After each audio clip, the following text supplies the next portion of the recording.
Рамковните вработувања ќе останат нерешлив проблем и наредните години. На владата не и се брза над 1300 луѓе кои седат дома и земаат плата да ги натера да одат на работа. Вице-премиерот за економски прашања Фатмир Битики го одложи нивното вработување за периодот по завршување на ковид кризата и покрај тоа што не се знае уште колку таа ќе трае.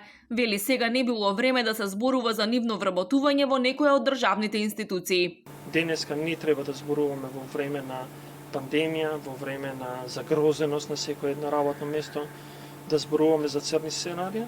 Ќе го преминеме овој период и мислам дека во првиот ден, кога ќе дишеме слободно, без маски, ќе почнеме да зборуваме за решавање на тој гочлив проблем кој што сите го зборуваме веќе неколку години.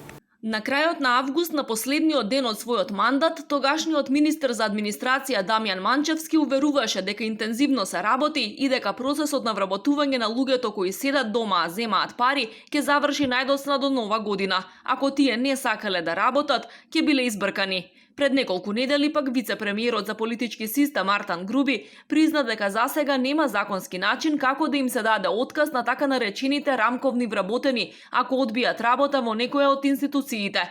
Најави нов закон, но засега тој не е готов и се уште не стигнал до пратениците. И тој не сакаше да даде конкретен краен рок до кога ќе се реши ова прашање. Нема законска можност за тоа да се реализира. За жал, во некои од институциите самите вработени не ќе да одат, во некои други случаеви институциите не ги прифаќа затоа што би преферирале секако нови вработувања. Затоа и најавив можеби и усвојување на посебен специјален закон само за оваа категорија со кој што би било обврзително и институцијата и вработениот да го прифатат распределувањето. Груби истакна дека ќе се залага да нема нови вработувања во администрацијата, се додека не се решат рамковните. Меѓутоа ситуацијата на терен е поинаква. Секојдневно има огласи за ангажирање на нови кадри. Според последното истражување, вработувањата во министерствата се зголемиле за 3% во последните 3 години или за 540 луѓе.